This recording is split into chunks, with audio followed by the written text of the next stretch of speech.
Good morning, Congresswoman Maxine Waters. I appreciate the time you've allowed me to speak with you today. Good morning to you as well, Ms. Ukranitz. I'm very interested in what you have to say about the issues regarding the COVID-19 crisis in terms of the protection of our frontline nurses and healthcare workers, their patients, and our communities as they continue putting their lives on the line every day of this crisis. Unfortunately, New York's House Congresswoman Nicole Maliotakis was unable to make the trip today to take part of this meeting. Ms. Maliotakis has been fighting to immediately reverse New York City Mayor Bill de Blasio's overreaching COVID-19 vaccine mandate, leading to the closure of 26 New York Fire Department stations across New York City. As you well know, Ms. Maliotakis is very passionate about healthcare issues such as this and is doing her part to better the community of New York. As a nurse advocate for the California Nurses Association, I thank you again for your time. As one of the most powerful and influential Democratic women in American politics today, and the representative serving California's 43rd District, I am honored to speak with you on a controversial issue. As a powerful advocate for peace, justice, and human rights, I am confident that you will find this meeting beneficial. Thank you for your kind words. Please, go ahead. I am here today to discuss SB 637, the Hospital California Data of Public Health Data Reporting.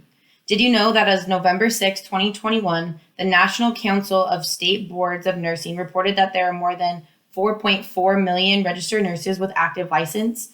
Yet, according to the U.S. Bureau of Labor Statistics, there are only about 3.2 million people who are employed as registered nurses. With your support and passing of this bill, California will be given important information in the fight to protect frontline nurses and healthcare workers, their patients, and our communities as they continue putting their lives on the line of this crisis every day. Specifically, this bill will require general acute care hospitals to report vital information on hospital staffing to the California Department of Public Health, which will give us crucial information for enforcing the health and state safety laws for nurse to patient ratio. I see. That is a remarkable statistics of registered nurses who are licensed and yet not working. I'm very intrigued. Would you please tell me a little more about yourself? Ms. Waters, I'm here to talk to you today about the lives of those deemed frontline essential care health workers who have put their lives out in front of their own to serve and care for the people of your community. I'm here to tell you exactly how we can achieve a better quality of life for not only those who have worked countless hours in the emergency department, but those who are involved in the big business of healthcare itself. I have been an emergency room nurse for the last 3 years. Most of that time, if you will remember, was during the COVID-19 pandemic. I have spent countless hours being thanked as a frontline hero, only to be short-staffed, underpaid, and overworked. Research shows that since the start of the COVID-19 pandemic, staffing has decreased. Nurses are expected to increase their nurse-to-patient ratios, resulting in less time per patient and increased possibility of risks, injuries, and mistakes. Nurses represent a significant portion of the entire healthcare workforce. Unfortunately, the world is plagued with a shortage of qualified nurses to deliver safe, dignified, and compassionate care. Overstretching nurses and limiting the time available to care for critically ill patients has decreased.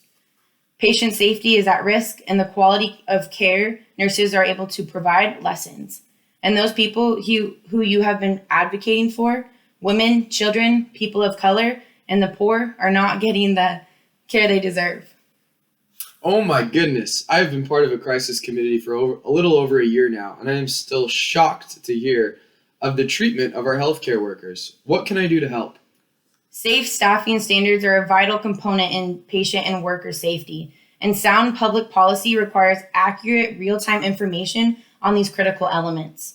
Passing SD 637 will require hospitals to post all program flexibility exceptions granted by CDPH next to their license rather than in non-public binders in the administrative offices. Data will be recorded, staffing changes will be made, supplies will be delivered, and change will slowly begin as legal representation higher than current hospital management steps in to correct these issues. Yes, I believe that will be a great enactment that will help adequately serve those who are frontline workers and the patients they are caring for. I am asking you and your team to write letters of support to those on the front line and advocate for those working in the hospital, taking care of the patients who could possibly one day be your mother, your child, or even your grandchild. I'm asking you to come and speak at the 2022 Nursing Leadership Symposium in January, as well as the Future is Now Nursing General Assembly in April, to propose a better way of caring for patients as the staffing shortage continues. I need your support in the passing of the Nurse Staffing Standards for Hospital Patient Safety and the Quality Care Act. I need your support to pass this legislation requiring hospitals and government to maintain and report on personal protective equipment and medical supply stockpiles. And finally, I am asking for you to help us, to help me. As someone who cares about equality and just care and humanity, help me find a solution for the unsafe measures taking place in the healthcare setting today. Ms. Ukranitz, I am taken aback by the information you placed in front of me today. Thank you so much for bringing forth something that needs to be changed immediately. Ms. Waters, please accept this formal invitation for both conferences in the early months of 2022. And here is my business card and a one-page summary of the conversation that we had today. Please reach out to me if you have any questions. I would love to go over any information you would like to present at either of these conferences. I thank you for the time that I have had with you today. Thank you, Ms. Ukranitz. I will call a meeting with my committee later this week to address the concerns you have spoken of today. Together, there will be change. Thank you.